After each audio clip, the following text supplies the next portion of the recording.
요즘은 길거리에 폐지 줍는 노인이 어느 곳에나 볼 수 있다. 이런 어르신들 보면서 한 엄마가 아이에게 이렇게 말한다. 너 저 할아버지 봤지? 힘들겠어? 안 힘들겠어? 힘들어 보여요.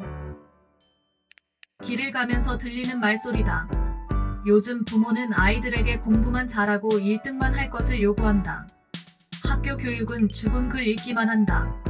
실제 사는데 아무 도움도 되지 않는 입시 공부 때문에 아이들은 학교 생활이 힘들어지고 학원도 몇 개나 뺑뺑이 돌려서 다닌다. 참으로 학생들이 불쌍하다. 마음껏 뛰놀고 자유롭게 학창시절을 보내야 하지만 입시 공부 때문에 아이들이 부모에게도 많은 불만을 느낀다. 어떤 아이들은 공부하라는 부모에게 억눌리다 집을 뛰쳐나가는 아이들도 있고, 어떤 아이들은 일부러 부모와 엇나가기도 하고 심하면 자살까지 하는 아이들이 있다. 이런 내용은 뉴스에서도 종종 볼 수 있다. 나도 시집 왔을 때 몇 년 동안 시부모님과 함께 생활하였다. 그 당시 어머님은 연세가 그리 많지 않았다. 50대 중반이고 나는 20대 후반이었다. 한창 때인 어머님과 함께, 그것도 모든 일을 척척 잘 해내는 어머님과 아무것도 할 줄 모르는 며느리인 나는 서로 의견이 맞지 않았다. 어머님은 일 못하는 내가 문제로 보였고, 나는 어머님의 생각 방식이 이해되지 않아서 고부간의 갈등이 일어나기 시작했다. 우리는 4년 정도 같이 살다가 결국 분가를 하게 되었다. 지금 와서 생각하면 왜 그때는 그리 철이 들지 않았는지 이해할 수가 없을 정도이다. 세월이 흐르고 그들도 이미 노년에 이르렀다. 어머님은 당뇨 합병증으로 몸이 몹시 아프고 살림을 제대로 할 수 없었다. 나는 가끔 어머니 집에 가서 설거지와 화장실 청소를 한다. 설거지할 때 보면 어머님 집에 그릇들이 제대로 설거지가 되지 않고 밥풀이나 양념들이 묻어 있었다. 그 전에 같으면 속에서 불평불만이 일어났겠지만 지금은 나의 모든 생각이 바뀌었다. 눈에 잘 보이지 않아도 아직 자식의 부담이 되지 않으려고 어른끼리 사시는 모습이 존경스러울 뿐이고 고맙다. 요양원에 다니면서 어르신들과 함께 생활해가니 그들의 많은 불편한 점들이 보이기 시작했다. 어떤 어르신은 화장실을 3040분 한 번씩 다니신다. 한 분일 때는 수시로 어르신 요구를 만족시켜줄 수 있었지만 그렇게 하는 어르신 한 분이 더 왔다. 두 사람이 3040분에 한 번씩 번갈아 화장실 가야 하는데 우리의 도움 없이는 화장실 이동이 되지 않았다. 처음에는 그냥 아무 소리 없이 하였지만 매일 이어지는 화장실 싸움에 점점 짜증도 나고 화가 났다.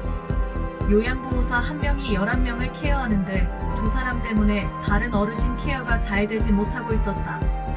항상 한 어르신이 화장실 가면 다른 어르신이 이어서 간다. 마치 샘을 내는 것 같이 또는 질투하는 것 같이 보인다. 그럴 때마다 나는 조금 기다려주세요라고 답변한다. 다른 어르신 케어 중이거나 또는 다른 일을 할 때면 두 사람의 질투가 오히려 스트레스 받게 한다. 몇 개월간 이어지니 점점 짜증도 난다. 요양보호사가 적은 것이 짜증이 나고 일이 많은 것이 짜증난다. 두 어르신이 서로 질투하는 것도 짜증난다. 그렇게 혼자 스트레스를 받고 있을 때 나는 책에서 자신이 한 선택에 관한 내용을 보았다. 내가 10여 일을 근무할 수 없는 이유로 전에 다니던 요양원을 그만둘 수밖에 없었고, 집과 가깝다는 이유로 그 요양원을 선택했다. 그들의 질투라고 본 것도 나이고 스트레스를 받는 것도 나였다. 스트레스라고 생각되면 스트레스를 받지 않으려고 해야 했다.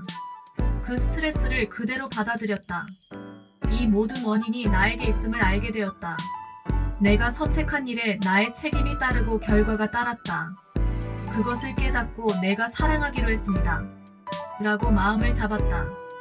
그 이튿날도 두 어르신의 화장실 질투는 이어졌지만 그때부터 나는 스트레스를 받지 않게 되었다. 어르신들을 보면서 그들이 불쌍히 보였고 더불어 어머님의 쇠약함도 눈에 보이지 않는 것도 이해하게 되었다. 그리고 어르신들이나 어머님께도 내가 사랑하기로 했다라고 결심하고 더 이상 그 일로 스트레스를 받지 않았다.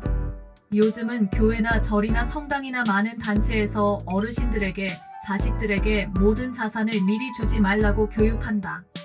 부모들이 애지중지 자식 뒷바라지하면서 자신의 모든 것을 헌신하고 나중에는 미리 마지막 재산인 집까지 팔아 자식에게 도움을 주고자 한다.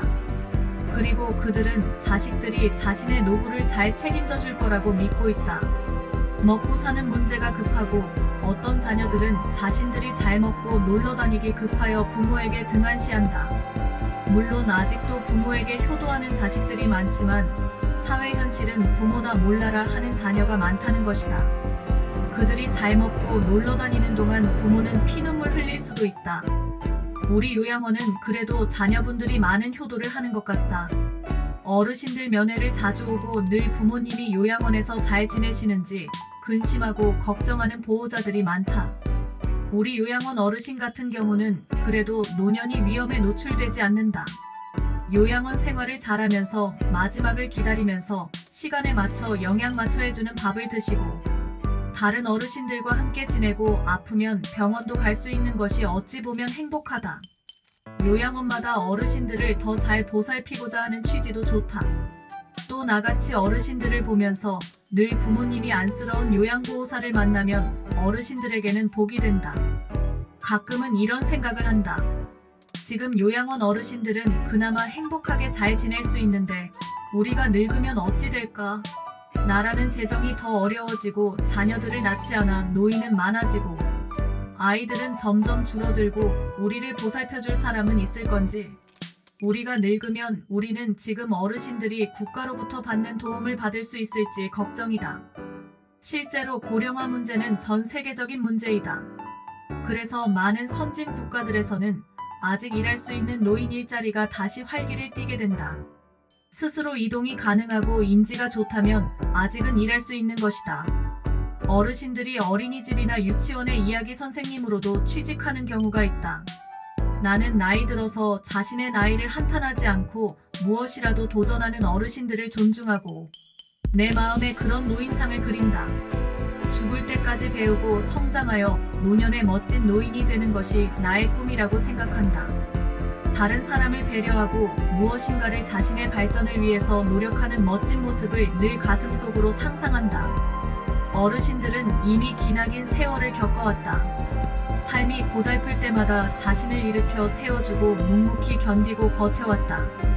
가족과 자녀를 위하여 헌신하고 속은 골마 터졌다. 나이가 들면서 나이 앞에서 아무것도 못하는 늙은이로만 되지 않고 언제까지나 자신을 세워주고 힘을 잃지 않고 한 가지 일이라도 도전하면서 우리의 삶을 더 효율적으로 영위해 나갈 수 있다. 결국 우리도 나이 들어 노인이 된다. 그러나 그저 그런 노인이 되는 것보다는 나이 들어도 아는 것이 많고 다른 사람들에게까지 선한 영향을 끼칠 수 있는 멋지고 우아한 노인이 되어야 한다. 안방 늙은이처럼 그냥 늙어가는 세월에 아무것도 하지 않고 노인 행세를 하기에는 너무나 아까운 인생이다. 인생 2막을 멋지고 아름답게 열고 싶으면 지금부터라도 새로운 도전을 멈추지 말고 요양보호사 일을 하는 지금도 더 자신을 발전시켜야 한다. 언젠가 우리도 노인이 되어도 사회에 쓸모가 있는 노인이 되고 노년에도 사회에 자신의 가치를 부각하는 그런 멋진 노인이 되었으면 좋겠다고 자신을 다지고 다진다.